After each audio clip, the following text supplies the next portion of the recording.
우리가 함께 읽은 이 에스겔서 37장 1절부터 10절까지 이 말씀은 성경 전체에서 볼 때에 가장 강력한 희망을 주는 말씀이 아닌가 그런 생각을 합니다. 선지자 에스겔은 가장 어려운 상황에 놓여 있던 이스라엘 백성들을 향해서 하나님 말씀을 전한 그런 선지자 중에 한 사람입니다. 정말 소망을 잃은 백성들에게 하나님의 희망을 전하고 그들이 어떻게 해야 하나님 앞에 이런 놀라운 은혜를 입을 수 있는지를 진리로 가르친 그런 선지자입니다. 이 에스겔은 하루는 하나님께서 그를 이끌고 환상 중에서 한 골짜기로 가셨습니다. 그 골짜기로 가셨는데 그 골짜기를 가보니까 충격적인 상황에 놓여 있는 거예요. 그것이 뭐냐면 어마어마하게 많은 사람들의 뼈가 그 골짜기에 가득한 겁니다. 가득한데 그 뼈를 보니까 하루 이틀 된 그런 뼈가 아니라 완전히 말라 비틀어져서 정말 형편없는 그런 상황에 놓여 있는 것입니다. 마치 그 모든 그 뼈의 상황이 이스라엘 백성들의 절망적인 상황과 똑같은 거예요. 희망이 없는 상태, 회복 불가능한 상태, 그런 상황에 놓여 있는 이스라엘 백성들의 모습과 똑같은 겁니다. 그런데 하나님이 하시는 말씀이 에스겔에게 뭐라고 말씀하시냐면 이렇게 말씀하는 거예요. 인자야, 이 뼈가 능히 살 수 있겠느냐 하고 물어보십니다. 아니 상식적인 말씀을 하셔야지. 안 그렇습니까, 여러분? 에스겔이 볼 때는 비상식적인 말씀이에요. 아니 뼈가 사람이 죽어서 썩어서 완전히 형편없이 그냥 말라 비틀어진 그 뼈만 남아 있는 거예요. 그런데 그 뼈를 보면서 이 뼈들이 능히 살 수 있겠느냐 하고 물으시는 것은 정말 말도 안 되는 이야기인 겁니다. 그런데 이 선지자 체면에 못 삽니다, 살 수 없습니다 이렇게 말할 수가 없는 거예요. 그러니까 뭐라고 얘기합니까? 좀 좋게 평가해서 좋게 말해서 대답하는 겁니다. 뭐라고 말하냐면 주님이 아십니다 이렇게 얘기하는 거예요. 참 에스겔이 머리가 보통이 아니죠. 여러분, 주님이 아십니다. 주님이 아시겠죠. 저는 모르겠습니다 이 뜻이거든요. 이게 가능한 일도 아닐 뿐더러 그렇게 말하는 것도, 살 수 있다고 말하는 것도 정말 말이 안 되지 않습니까? 인간적인 시각에는 절대 불가한 상황에 놓여 있는 것입니다. 그게 우리 인간이 가질 수 있는 희망이라는 것은 거기는 없는 거예요. 사람이 죽은 정도가 아니라, 죽은 지 며칠이 지났습니다 이런 정도가 아니라 죽어서 완전히 썩어서 이러면 살 조각 하나도 남지 않은 거예요. 그게 무슨 희망이 있냐고요. 그런데 여러분, 우리가 한 가지 간과하지 말아야 될 게 있습니다. 그것이 뭐냐면 아무리 우리 인생이 가지고 있는 절망적인 상황이 온다 할지라도 하나님께는 희망이 있다는 거예요. 하나님은 하실 수 있는 겁니다. 한번 따라 합시다. 아무리 절망적인 상황이 우리 앞에 있어도 하나님은 하실 수 있다. 하나님으로서는 할 수 있는 거예요. 오늘 이것이 오늘 본문의 메시지 중심 주제 중에 하나입니다.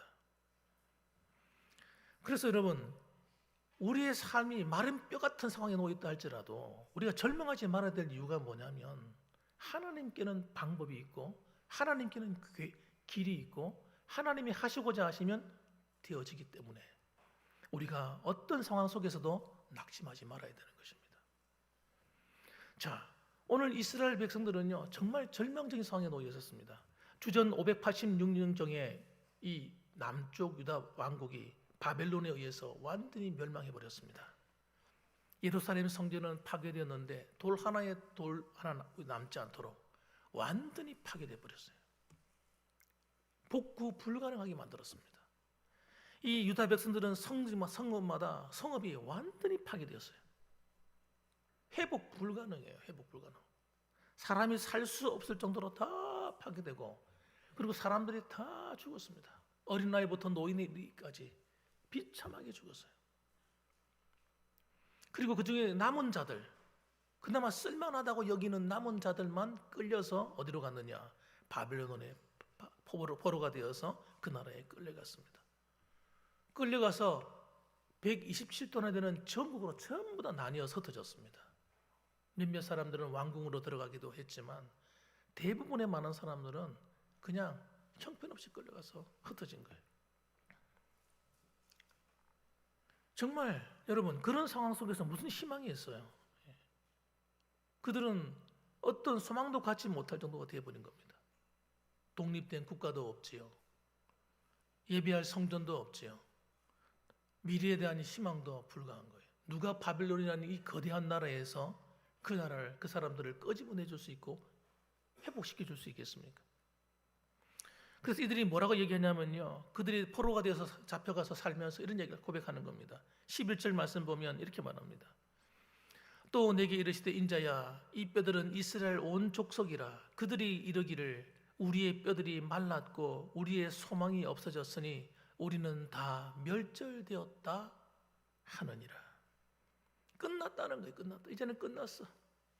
우리의 뼈들이 말랐고 우리의 소망이 없어졌으니 우리는 다 멸절되었어.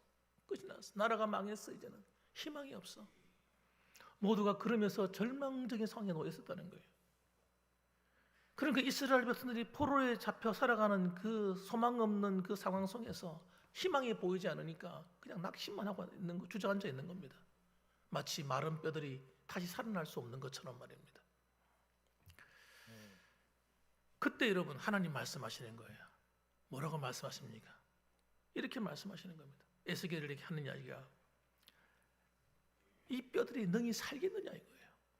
이 뼈들이 능히 살아날 수 있겠어?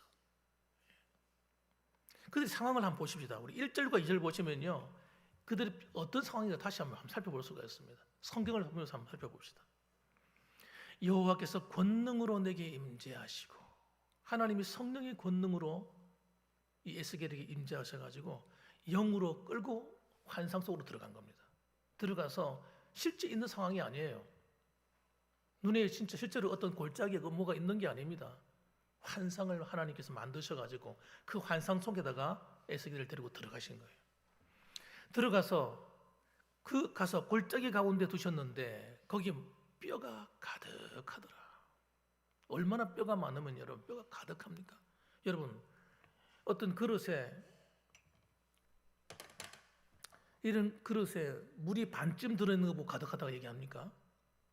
그렇지 않잖아요. 이 그릇에 넘쳐서 찰랑찰랑 하는 걸 보고 가득하다가 말하잖아요.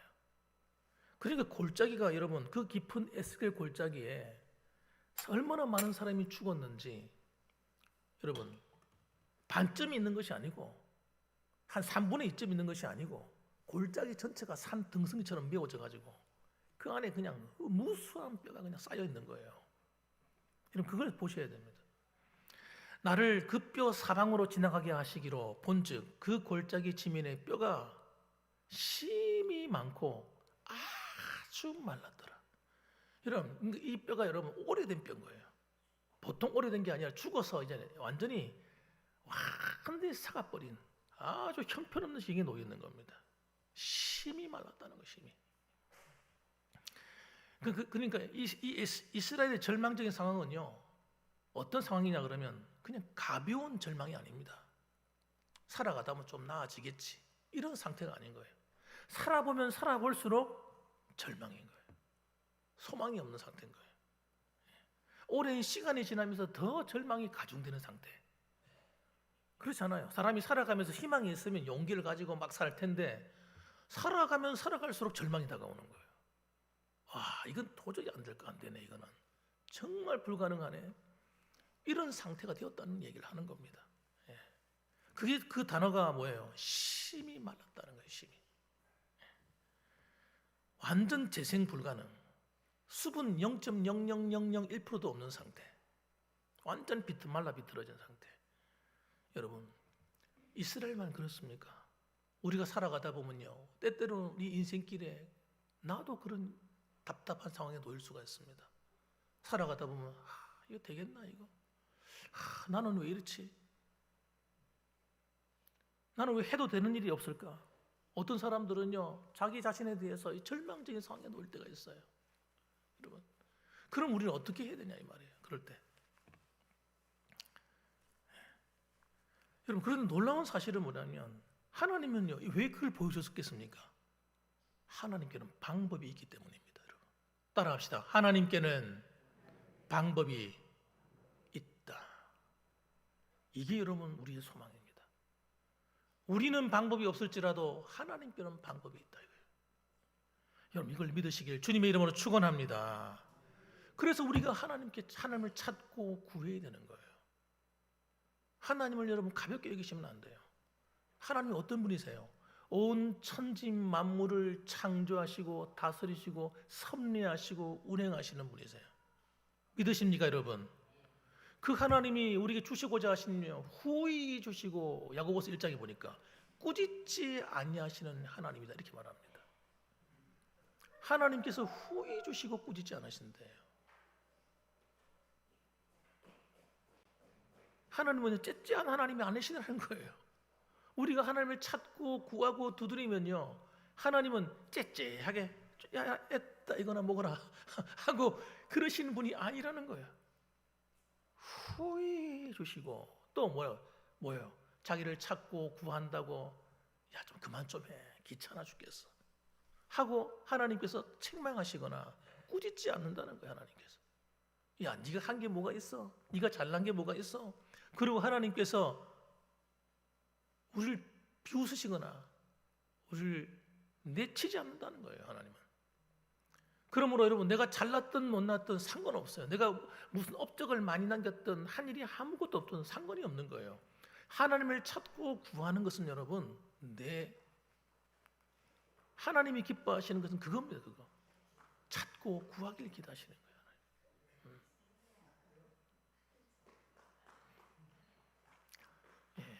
내가 여기 왔다고 지금 보고하고 가는 거예요. 자, 그럼 보십시다. 그럼 하나님께서 이걸 역전시킬 수 있는 방법을 뭐라고 말씀하시는가 한번 보세요. 여러분, 여기에 관심을 좀 가지셔야 됩니다. 두 번째는 여러분 따라합시다. 기적을 가져오는 하나님의 말씀.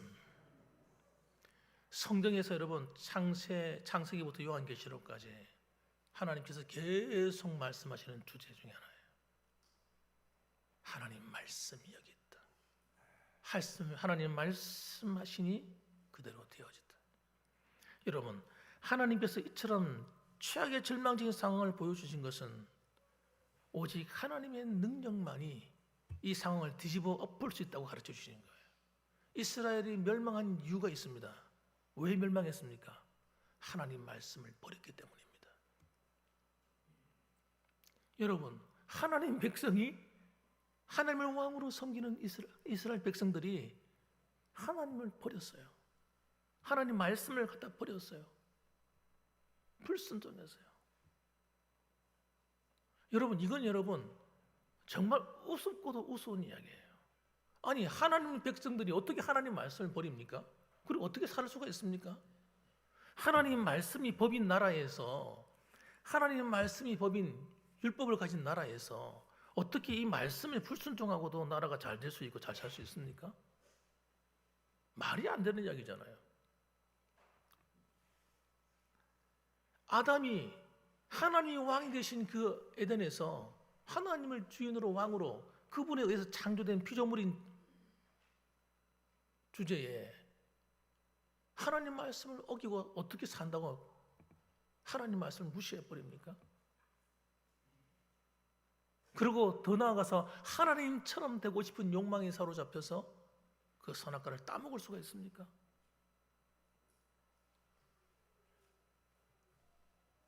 여러분, 하나님 말씀을 버리는 것은 여러분요, 어마어마하게 충격적인 현실을 가져오는 거예요. 그게 죄입니다, 여러분. 하나님의 나라에서 하나님 법을 어기고 사는 것이 죄예요. 죄는 반드시 대가를 가져오는 것입니다. 그것이 여러분 성경에서 말하고 있는 거예요. 계속 이스라엘 백성들에게 들려주지만 이스라엘 백성들이 계속 외면하는 거죠.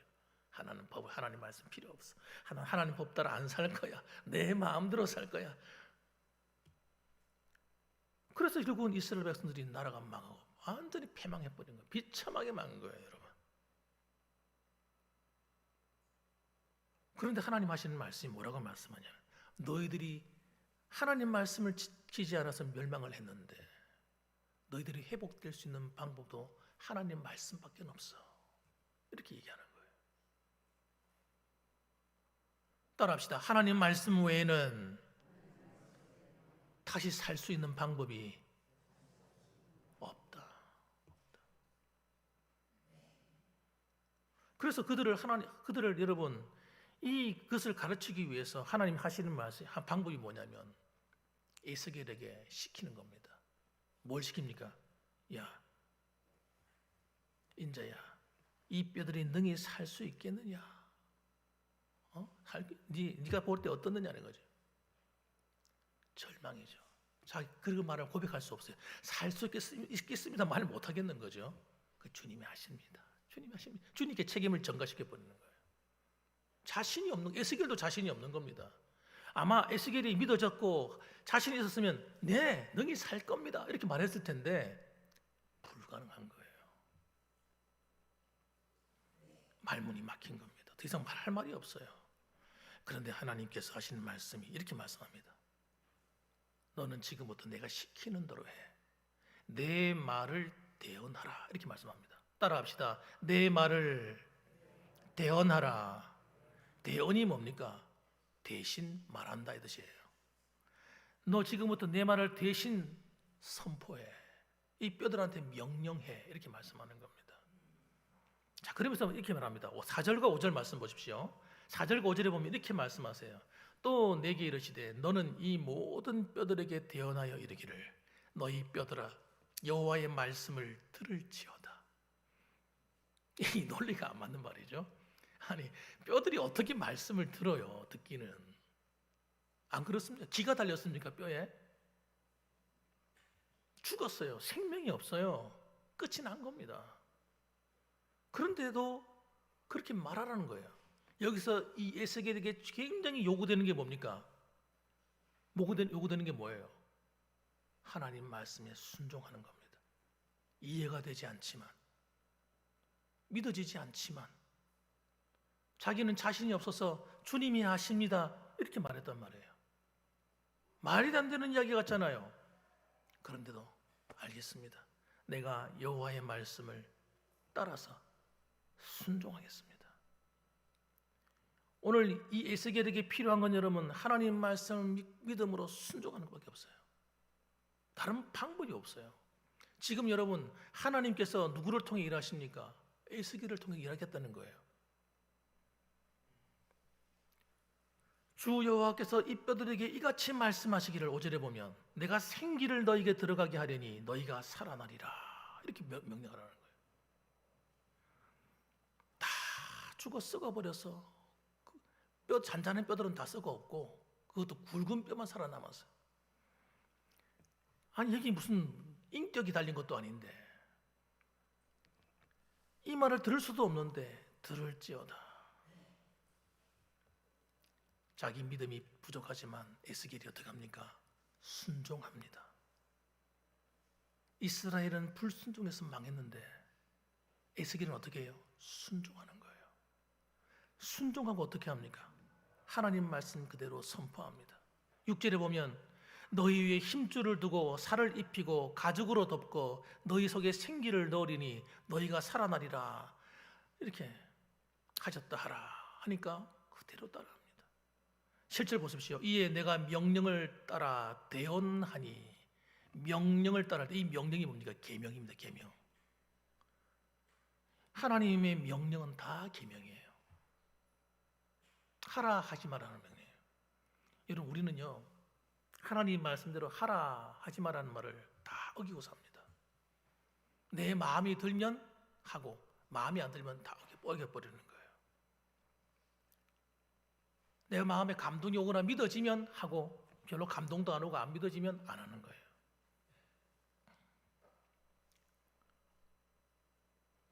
그건 여러분 불신앙이에요.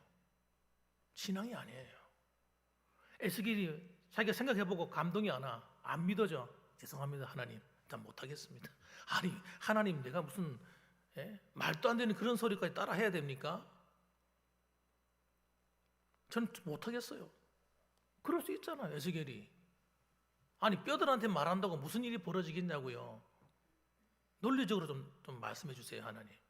이건 상식을 완전히 벗어나는 거 아닙니까? 너무 비상식입니다, 하나님. 이렇게 말할 수 있잖아요. 그런데 에스겔이 어떻게 합니까? 그렇게 말하지 않고 그대로 순종하는 거예요.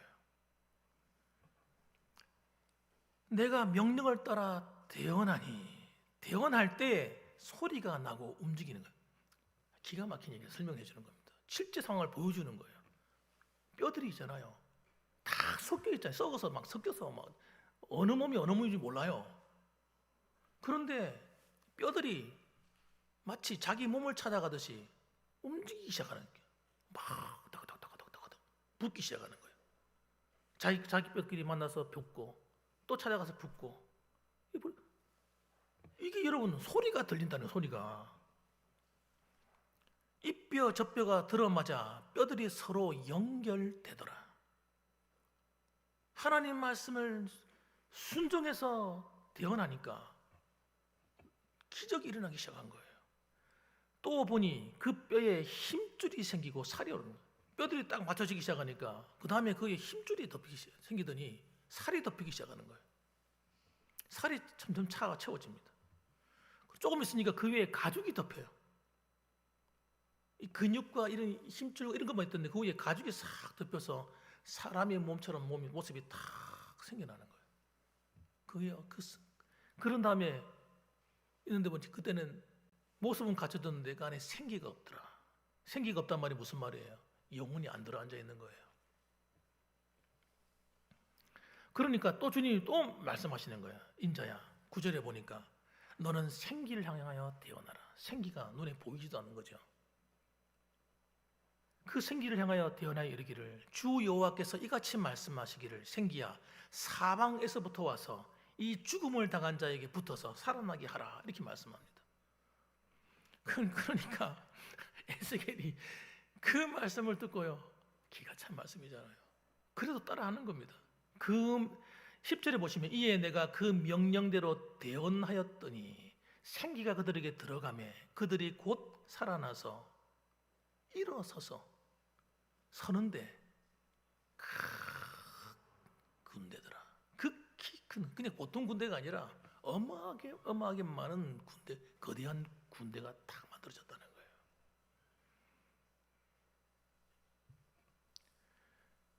하나님의 말씀의 능력이에요. 그럼 여기서는 여러분 하나님의 말씀의 능력이긴 한데 누구를 통해 말하는 겁니까? 하나님 말씀에 순종해서 그 말씀대로 대언하는 에스겔을 통해서 일하신 겁니다.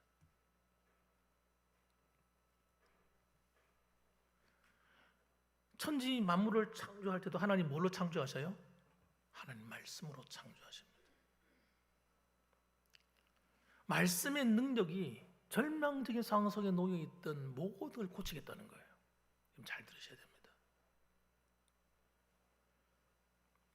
하나님 말씀의 능력이 우리의 삶의 절망적인 상황을 다 고친다는 거예요. 모든 불가능한 것도 내가 살려내겠다는 겁니다.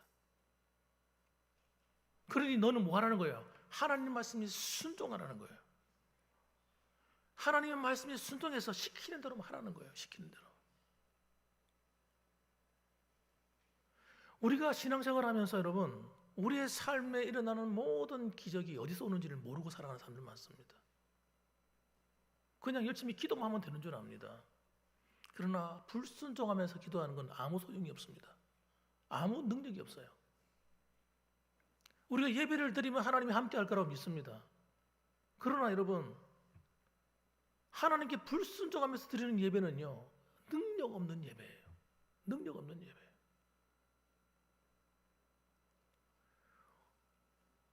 하나님은 우리의 삶을 고치는 방법은 하나밖에 없어요. 너희가 하나님 말씀으로 돌아오라는 거예요. 말씀을 돌아와서 내가 시키는 대로 말하며 살아라는 거예요. 순종하며 살아라는 거예요. 그렇게 하면 마른 뼈들도 다시 살아날 것이다. 아무리 불가능한 상황도 내가 살려내겠다. 너희들이 가정에 무슨 어려움이 있느냐? 내가 회복시키겠다는 거예요. 내가 살려내겠다는 거예요. 그것이 재정적인 문제이든 사람과의 관계의 문제이든 자녀의 문제이든 직장의 문제이든 사업의 문제이든 학업의 문제이든 무슨 문제든지 내가 살려내겠다. 마른 뼈같이 죽어있는 상황도 내가 고치겠다는 거예요. 그래서 우리가 결론적으로 우리 생각해야 될 것이 뭐냐면 하나님 말씀과 순종은요 굉장히 밀접한 관계라는 거예요. 하나님 말씀에 불순종함으로 온 인류가 저주 가운데 임한 거예요. 아셔야 됩니다. 이스라엘의 오늘 이 안타까운 현실은 여러분 그들이 하나님 말씀을 버리고 불순종하고 살고 여러분 자기 마음대로 사는 결과가 이렇게 된 겁니다.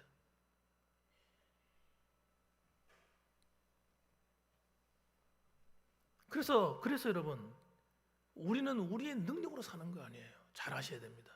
우리가 열심히 일만 하면 잘 먹고 잘 살게 될 것이다. 이렇게 생각하는 사람이 굉장히 많습니다. 대부분의 사람은 상식적인 선이죠, 그게. 그런데 여러분, 하나님 말씀을 떠나 살아가면요, 돈을 많이 벌어도 불행해지고요, 가난해도 불행해지고, 많이 배워도 불행하고요, 적게 배워도 불행한 겁니다. 그러나 하나님 말씀을 따라 순종해 사는 삶이 우리 안에 딱 준비가 되어지면 우리가 많이 배워도 복이 되고 적게 배워도 복이 되고요. 많이 벌어도 복이 되고 적게 벌어도 복이 되는 거예요. 하나님이 우리의 삶을 지키고 보호하기 때문에 그렇습니다. 그래서 하나님이 여호수아에게 뭐라고 말씀하시냐면 우리 세 번째 따라합시다. 순종할 때 우리의 삶을 변화시킨다. 이렇게 얘기하는 거예요. 순종하지 않으면요, 우리의 삶은 절대 바뀌지 않습니다. 우리 인격도 바뀌지 않고 신앙도 변화되지 않고 축복의 문도 열리지 않습니다. 여호수아서 1장 7절 말씀을 보시면 하나님께서 여호수아에게 나타나셔서 말씀합니다. 여호수아가 모세가 죽고 난 다음에 그의 후계자가 되었어요. 하나님이 세우라 하셔가지고 자기가 얼떨결에 후계자가 된 거예요. 그전에는 뭐 했습니까? 모세의 비서관이었습니다. 모세의 가장 가까이서 모세의 신분을 받은 비서관이었어요. 그런데 갑자기 이스라엘의 왕이 된 거, 쉽게 말하면 왕이 된 거예요. 지금으로 말하면 대통령이 된 겁니다. 너무 당황스러운 거예요. 자신이 없는 거예요. 모세도 이스라엘 백성들 때문에 얼마나 마음고생이 심하고 말을 안 듣고 그래가지고요, 얼마나 속도 상하고 힘들어했습니까? 그걸 다 해외 봤잖아요. 그런데 여호수아가 그걸 감당하려니까 자신이 있어요, 없어요? 자신이 하나도 없는 거예요. 그래서 낙심해가지고 마음이 돌돌돌 떨리고 있는 겁니다. 그때 하나님이 찾아오신 거예요. 찾아오셔서 하시는 말씀이, 야, 걱정하지 마. 네가 밟는 땅은 내가 다 너에게 주었어. 이미 다 네 거야. 네 거기 뭐가 네 겁니까? 아무것도 이루어진 게 없는데 지금 가야 할 길이 하지만 뭐 진짜 천리 말린대요 지금. 그런데 하나님 하시는 말씀이 뭐라고요? 다 네 거야. 네가 밟는 땅 내가 다 네한테 줄게. 그렇게 말씀하시는 거예요. 그러면서 하시는 말씀이 그렇게 되는 방법을 가르쳐 주시는 거예요. 여러분, 방법이 있어요. 하나님이 우리에게 주시는 모든 약속과 축복을 누리는 방법이 있습니다. 그래서 뭐라고 말씀하시냐면 여호수아서 1장 7절 말씀이 이렇게 말합니다. 오직 강하고 극히 담대하여 나의 종 모세가 내게 명령한 그 율법을 다 지켜 행하고 우루나 자루나 치우치지 말라. 그리하면 어디로 가든지 형통하리니. 이렇게 말씀합니다. 방법이 뭐라고요? 모세가 너에게 가르친 그 율법을 다 지켜라. 그걸 따라 살아라. 우루나 자루나 치우치지 말고 그 한 길만 바라보고 가라. 그리하면 네 길이 형통할 것이다. 형통이 뭡니까? 앞길이 뻥 뚫린다는 거예요. 물론 어려움이 있겠죠. 시험이 있겠죠. 시련도 있죠. 그런데 하나님이 형통하게 만들어준다는 거예요. 여러분, 이 말씀이 무슨 뜻이냐면 이것이 이 원리는 구약이 다르고 신약이 다른 게 아닙니다. 똑같아요, 똑같아. 하나님 말씀인 그 율법을 버리고 이 율법이 뭡니까? 구약 성경 말씀이잖아요. 여러분, 하나님 말씀을 버리고 이 말이거든요. 하나님 말씀을 다 지켜가 살면 형통해지지만 하나님 말씀을 버리면 그렇게 형통해지지 않는다는 얘기하는 거예요. 그런데 마귀가 뭐라고 속이냐면 이렇게 속입니다. 야, 상인아, 이제 한번 생각을 해봐. 아니, 어떻게 하나님 말씀대로 살아? 네가 무슨 하나님 말씀대로 살 거야? 이거는 구약의 말씀이고 신약의 말씀 하나님이 다 알아서 해주는 거야. 이렇게 속입니다. 도대체 성경 어디에 그런 말씀이 있는지. 그러니까 여러분, 목사도 속고 장로도 속고 권사님도 속고 집사님도 속고 다 속는 거예요. 아, 하나님 말씀대로 안 살아도 되는구나. 그래서 복음을 줬다 생각하는 거예요. 와, 마귀 새끼가요, 진짜 못된 거예요.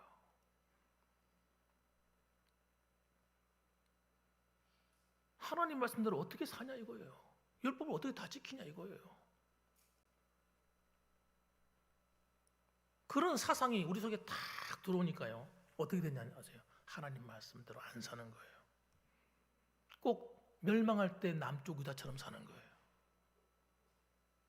하나님 말씀 다 버리고 세상적 즐거움 누려가면서 적당히 사는 거예요. 그러니까 환경이 악해지는 거예요, 여러분. 환경이 좋은 환경이 안 오는 겁니다. 절대 순종하는 그 길 못 가는 거예요. 불순종의 일만 갈 수밖에 없어요. 그러니까 형통해지지가 않아요. 계속해서 장애물들이 우리를 기다리고 있는 거예요. 기적이 일어나지 않는 거예요, 여러분. 하나님 말씀에 순종해서 나아갈 때 여러분, 기적이 일어나는 거예요. 여리고가 무너져 내리는 거예요, 여러분. 우리 앞길을 가로막고 있는 그 여리고 같은 견고한 성이 무너져 내리는 겁니다. 하나님 말씀에 순종해서 나만이 들어갈 때, 요단강에 7번 들어갔다 나올 때 몸이 어린아이 살같이 휘어져 버렸어요. 왕의 신하가 주님이 다 가라, 네 아이 낳았다, 아들 낳았어, 그냥 그 말을 믿고 순종해 갈 때 아이가 낳은 거예요. 불순종하는 세계 속에서는요, 하나님의 역사가 일어나지 않습니다. 그러니까 마귀가 그걸 알기 때문에 속이는 거예요. 야, 하나님 말씀해도 순종할 필요 없어. 하나님 다 알아. 너 순종하지 못할 줄 알아. 그래서 불통해지는 겁니다, 여러분. 마귀는 거짓의 아비예요. 복음은 여러분 불순종해도 되기 때문에 복음을 준 게 아닙니다. 불순종하고 하나님 떠나 살 때는 그들이 회개해서 예수님이 십자가에 보혈로 씻어서 하나님의 자녀가 된 거예요. 그 불순종하는 죄를 씻어주신 거예요. 그리고 우리는 어떻게 살아야 됩니까? 이제는 순종하는 삶으로 살아야 되는 거예요. 그게 복음인 거예요. 그런데 구원받아 놓고 멸망일로 가는 사람이 얼마나 많은지 몰라요. 하나님 말씀 어기고 자기 멋대로 사는 거예요. 실컷 구원받아 놓고요, 예수님이 십자가의 피를 다 욕되게 하는 거예요. 하나님 말씀대로 안 살아도 아무 문제가 없다 생각하는 거예요. 그런 강심장이 어디서 나옵니까? 예수님이 왜 죽으셨는지를 모르는 거예요. 우리 죄 때문에 죽었는데 죄를 마음대로 짓고 사는 거예요. 회개도 하지 않고. 그래서 말씀하는 거예요. 8절 말씀에도, 여호수아서 1장 8절, 율법을 내 입에서 떠나지 말게 하며, 잘 기억하셔야 돼요. 우리는 하나님 말씀을 내 입에 떠나게 하면 안 됩니다. 말씀을 늘 읽고 묵상해야 돼요. 주야로 그것을 묵상하여 그 안에 기록된 대로 다 지켜 행하라. 그리하면 네 길이 평탄하게 될 것이요 네가 형통하리라. 저는 이 말씀을 있는 그대로 믿습니다. 여러분도 있는 그대로 믿으시길 주님의 이름으로 축원합니다. 하나님 말씀은 여러분 영원히 변하지 않는 거예요. 1.1에도 바뀔 수 없는 거예요. 하나님 말씀대로 순종해 사는 이 길을 가야만 돼요. 안 되면 어떻게 돼요? 회개하는 거예요. 십자가의 보혈을 붙들고 회개하여서 짓는 거예요. 또 일어서 가는 거예요. 여러분, 이것이 되어야 내 이 더럽혀진 죽은 양심이요 살아있는 양심으로 바뀝니다. 그리고 하나님 앞에 깨어있는 시민이 되는 거예요. 죽은 자가 안 되는 거예요. 예배를 들어도 감각이 없고 말씀을 들어도 감각이 없고 무슨 뜻인지도 모르고 이렇게 살지 않게 되는 겁니다. 여러분, 정신을 차려야 되는 거예요. 그렇게 이렇게 살다가 불순종하고 살다가 주님 만날 날이 딱 다가오면 어떻게 됩니까? 전부 다 죽기 싫어서 몸부림치는 거예요. 안 죽으려고 안 갈래 막. 왜? 하나님께 혼날 게 눈에 다 보이잖아요. 여러분, 그건 복음이 아닌 겁니다. 여러분, 절대 복음이 아닌 거예요. 회개하라, 천국이 가까웠느니라. 회개하지 않는 자는 하나님 나라에 들어와 있는 게 아닙니다. 매일매일 예수님이 십자가의 피로 씻어서 우리 자신을 거룩하게 하고 날마다 주님 말씀을 그 계명을 따라 살아가는 그런 성도가 될 때에 하나님이 약속하신 이 모든 놀라운 기적이 마른 뼈 같은 죽은 삶이 여러분 살아나서 회복되는 기적이 일어나고 도대체 망해 있는 모든 안 좋은 내가 말할 때 모든 것이 불가능한 문제들이 다시 회복되어지는 기적이 일어나고 불통하던 인생들이 형통해지는 놀라운 축복의 문이 다 열려버리는 거예요. 모든 문이 다 열리는 거예요. 축복의 문이. 오늘 이 자리에 오신 여러분들에게 이와 같은 하나님의 축복의 문이 열리는 이 은혜의 길로 달려가게 되시기를 주님의 이름으로 축원합니다. 아멘. 기도하겠습니다.